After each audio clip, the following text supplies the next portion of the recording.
Magandang araw po sa taong nanonood at nakikinig ng aming proyekto. Kami nga po pala ang Group 4 na gumawa ng slideshow tungkol sa Aralin 6, ang pamumuhay at kultura. Ang ating mga ninuno ay matatalino kaya't madali silang nakaangkop sa kanilang kapaligiran. Mayaman ang kanilang kultura noon pa mang unang panahon. Narito ang mga panahanan noon. Una, kuweba. Noong unang panahon, ang ating mga ninuno ay nanirahan sa mga kuweba. Ang mga kuwebang ito ay nasa gubat o sa baybay ng dagat o ilog dahil marahil sa mas madali silang makakuha ng kanilang mga makakain dito. Nagtagpuan ng mga arkeologo sa mga lugar na ito ang kanilang mga labi, kagamitan at hayop na kinatay. Pinili nila ang lugar na ito upang maging ligtas sa malalakas na bagyo, mababangis na hayop, at ibang pangkat ng mga tao. Sila rin ay walang permanenteng tirahan at nagpapalipat-lipat sa ibang lugar. Isang halimbawa ay ang Kuweba ng Tabon na makikita sa Palawan. Sa lugar din daw na ito nanirahan ang kanilang mga taong Tabon na unang tao na nanirahan sa bansa. Sumunod, silungan. Sa pagdaan ng panahon, nabawasan ang ninirahan sa mga kuweba dahil sa lumikas sa mga ito na nanirahan sa kapatagan. May dalawang uri na silungan, ang may bubong na may isang panig o lianto at may bubong na may dalawang panig. Sumunod, tahanan sa itaas ng punong kahoy. Ang ating mga ninuno ay nanirahan din sa mga bahay na inilagay sa itaas ng malalaking punong kahoy. Karaniwang kawayan ang dingding at sahig nito ay tinataya ng ratan. Nipa ang karaniwang ginagamit na pambubong dito. Ginawa nila ito para makaligtas sa mga kaaway at mga mababangis na hayop. Ang hagdan nito ay yari sa isang kahoy na inukaan ng kaunti na nagsisilbing tapakan sa pag-akyat. Ito ay nahihila pa itaas kung gabi at naibababa sa umaga.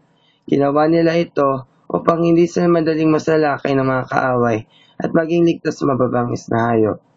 Ito ang uri ng panahanan ng mga gadang, kalinga at ilongot sa Hilagang Luzon, ng mga Bagobo at Mandaya sa Mindanao at Negrito sa Hilagang Central Mindanao.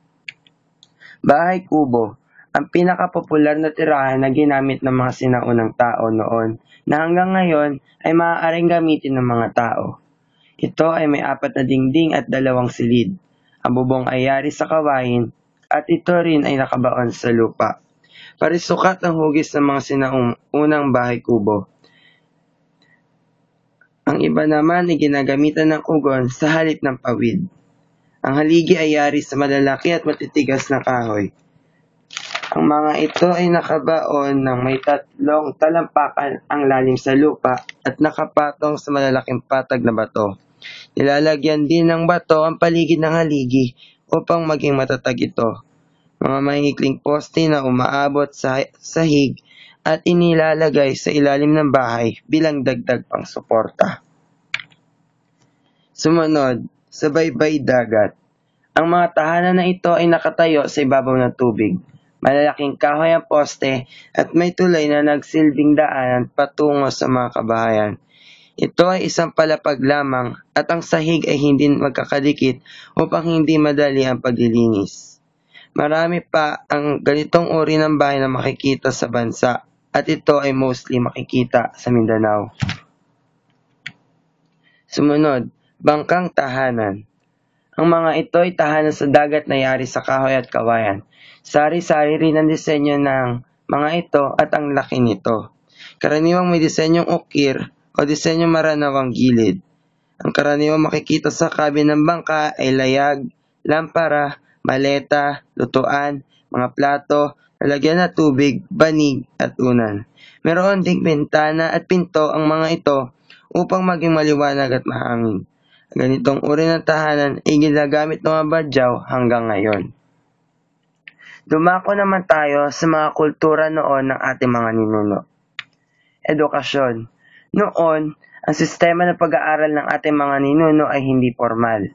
Ang mga bata noon ay sa tahanan nag-aaral. Ang kanilang mga guro ay ang kanilang mga magulang o ang agurang. Karaniwan sa mga itinuturo sa mga bata ay ang pagbasa, pagsulat, pag-awit, pagbilang, pagsamba, mga kaugalian, tamang pagkilos, at pakikisalamuha sa kapwa. Nang lumaon, ay nagkaroon na formal na paaralan. Ito ay tinawag na bothoan. Ito ay natagpuan sa Panay. Ang mga itinuro dito ay wikang Sanskrit, pagbasa, pagsulat, arithmetika, at paggamit ng sandata. Tinuro din ang paraan ng pagkuha ng anting-anting at galing na kanilang tinawag na lubos. Sumunod ay ang pagbasa at pagsulat. Ang ating mga ninuno ay may kakaibang paraan ng pagsulat. Ito ay tinatawag na alibata o baybayin. Matutulis na bakal o sipol ang ginagamit nila bilang panulat. Ang ginagamit nilang tinta ay dagta ng halaman at sulatan ay dahon ng punong kahoy.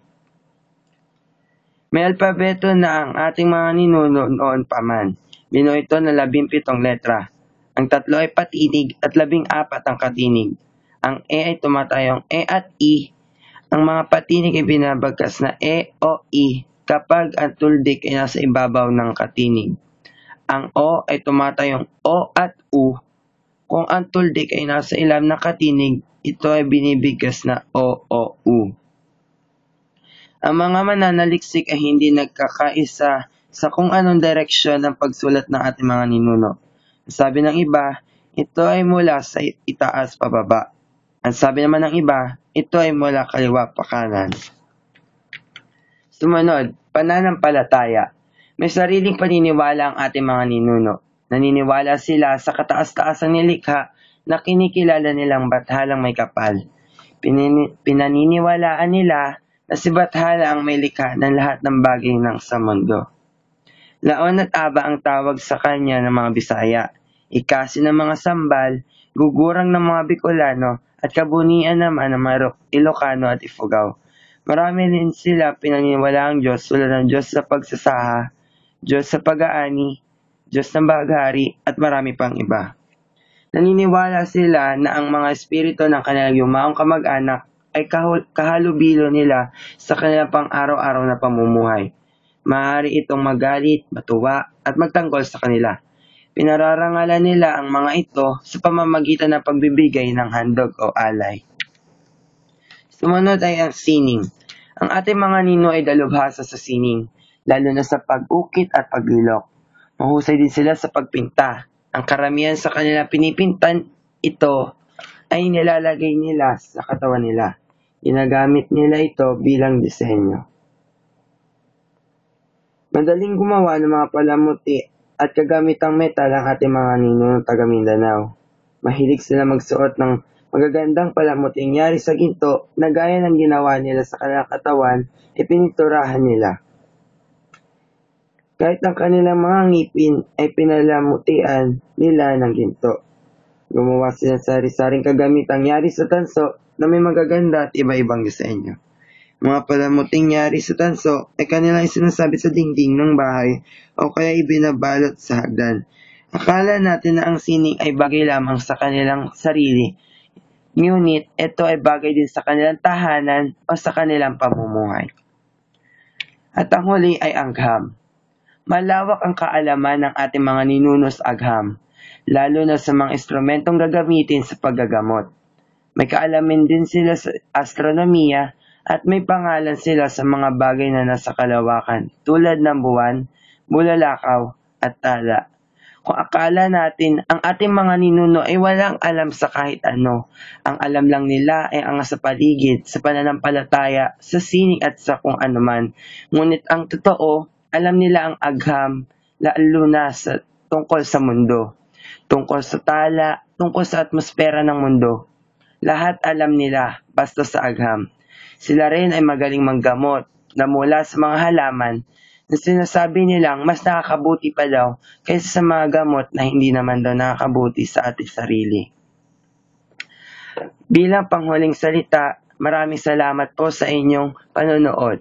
Lagi ninyong tatandaan na importante po ang mga itinangkilik sa atin ng mga ninuno. Maraming salamat po and God bless to all.